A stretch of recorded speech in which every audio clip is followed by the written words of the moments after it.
Welcome back to Comics with Drew. I'm Drew, and it's another comic review. And actually, I'm doing a little bit of a different format now. I'm going to be switching my standard comic reviews to 5-minute comic reviews. So it's like a 5-minute comic review with Drew. So today, the review is for Spider-Man number 11, or The Amazing Spider-Man number 11, The Return of the Hobgoblin. But which one? So more people have been Hobgoblin than own the Death of Superman polybagged.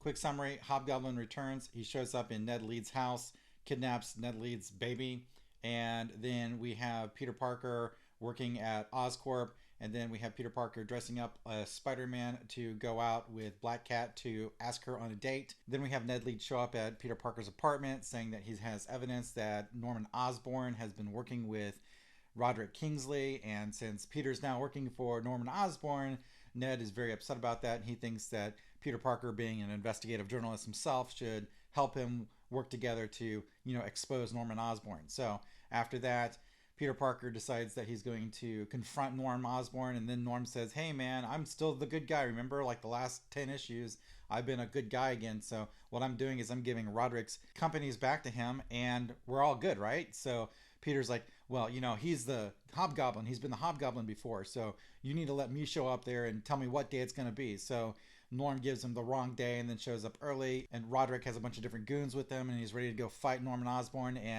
but Norm gives him the paperwork, and then suddenly Hobgoblin attacks, and that's the end of the book. So it's not a super complicated issue of Spider-Man. It is a waste of time, in my opinion. Now, it should be noted that John Romita Jr., who's the artist, again, on this book, actually is the co-creator of the Hobgoblin. So, yeah, since he's doing the book, I can understand why they wanted to do a Hobgoblin story, but it doesn't move the overall arc any farther forward that we've been seeing here with Peter Parker in the last 10 issues of Spider-Man. So that's a summary of the plot. I think the book actually kind of sucks, honestly, to tell you the truth. This is a book about Spider-Man. Amazing Spider-Man is on the cover, usually. In this particular book, the only time we see Peter Parker as Spider-Man is when he goes out to ask Black Cat out on a date. Now, again, Peter should be with Mary Jane, not with Felicia, okay? He should be with Mary Jane and not with Black Cat, and him going out and asking Black Cat to go out, and this is the only time we see Spider-Man, is a gigantic, massive waste of time. I buy the book to read about Spider-Man doing Spider-Man things. Let's go to the art. Here are the 3 worst panels in this particular issue of Spider-Man. First off, let's talk about the cover. I'm tired of covers that have masks being torn apart or hanging. They're the laziest form of cover I can possibly imagine. I would rather have a cover that has nothing to do with the book than have a cover of someone holding up a mask. All right, so the first worst panel of the book is actually on page 7, panel number 3. And here's Spider-Man, and he's got hair flying across his face. There's got to be a better way of doing this, honestly, to tell you the truth. The next worst panel is on page number 9. It's panel number 5, and look at this. We got Peter here. If you look close here at his nose, he's got a gargantuan nose. But the shadowing that they put in here kind of corrects the profile.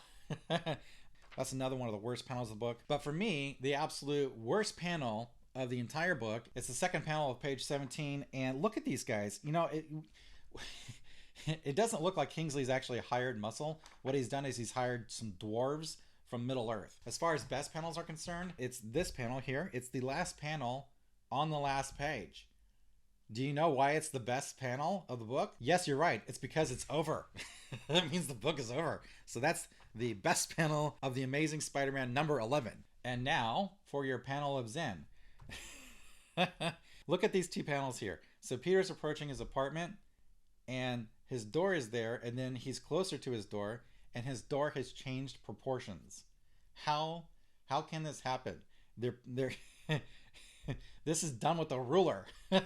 So in summary, again, another wasted opportunity on an Amazing Spider-Man book, and $3.99 that you could probably spend better elsewhere, or you can come make YouTube videos like I do about it. So we're not getting anywhere. We still have Peter not talking to Mary Jane. We have Peter now trying to hit on Black Cat, and develop that relationship, and I just don't want to see it, honestly, to tell you the truth. And the art is sea level. I've read the next 6 issues, and no, it's not gonna get better. So thanks for watching Comics with Drew. I'm Drew, and I'll catch you next time.